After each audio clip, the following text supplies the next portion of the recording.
Je vous propose un voyage dans le futur en compagnie de Joseph. Nous sommes chez Caldera. Je vais vous laisser peut-être dans un premier temps me présenter votre société. Qu'est-ce que vous faites exactement?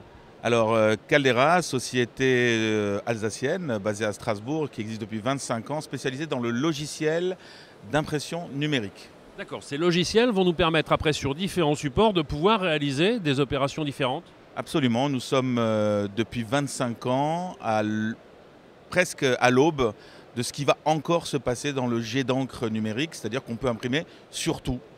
Voilà, j'ai même proposé d'imprimer sur la peau, si c'était possible, pourquoi pas. Ça, c'est envisageable. On appelle ça du tatouage. C'est envisageable, mais c'est aujourd'hui manuel.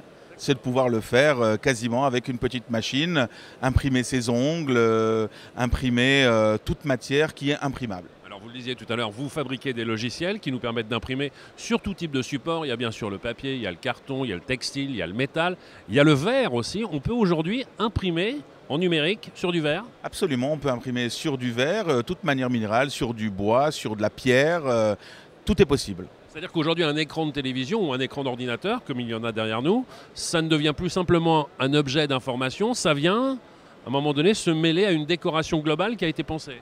Voilà, on peut vraiment aussi imaginer que quand on dit imprimer, les gens pensent souvent à de la couleur. On peut imprimer aussi des LED. Ça veut dire que de l'OLED, l'organique LED, pourra demain être imprimé sur une fenêtre et c'est la fenêtre qui donnera le jour par de la lumière qui est excitée sur des petits points imprimés sur le verre.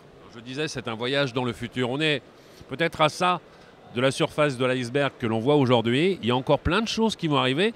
Vous me parliez tout à l'heure de tissus connectés ou de textiles connectés. Ça veut dire quoi exactement? Alors, c'est de pouvoir imprimer des substances conductrices ou des senseurs qui donneront le niveau de sucre dans le sang, l'acidité de la sueur, l'humidité de la peau, la température de la peau, voire même d'imprimer des médicaments sur du tissu. Est-ce qu'on peut imaginer demain d'avoir un revêtement mural qui nous servira également d'interrupteur? C'est-à-dire que j'apposerai simplement ma main dessus pour faire jour ou nuit? Absolument, je l'ai déjà vu et ça marche.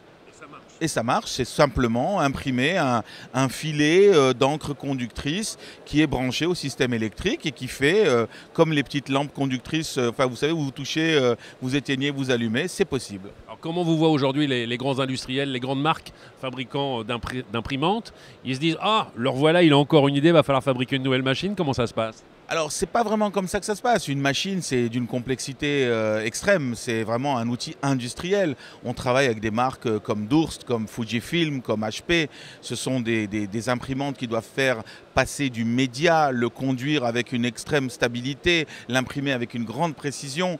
Donc, c'est pas tant le problème d'imprimer, c'est le problème ensuite de trouver des applications industrielles qui atteignent l'utilisateur, le grand public, un jour, à un prix suffisamment bas pour que tout cela se démocratise. On voit qu'aujourd'hui, la personnalisation, c'est le cheval de bataille de beaucoup d'industries, que ce soit la téléphonie, que ce soit le secteur de l'automobile. On est en plein dedans avec l'impression numérique. Voilà, absolument. Aujourd'hui, je crois que la personnalisation, c'est en fait la mise à disposition de petites quantités à une masse d'individus pour, au final, représenter de grandes quantités. C'est fini le papier peint que l'on faisait pour tout le monde, pour tous les foyers, le même. Aujourd'hui, vous pouvez dessiner, prendre le dessin de votre enfant, le reproduire en répétition et faire un papier peint.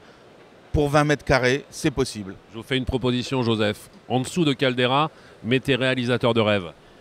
J'adore, je veux ça. Merci. Au revoir.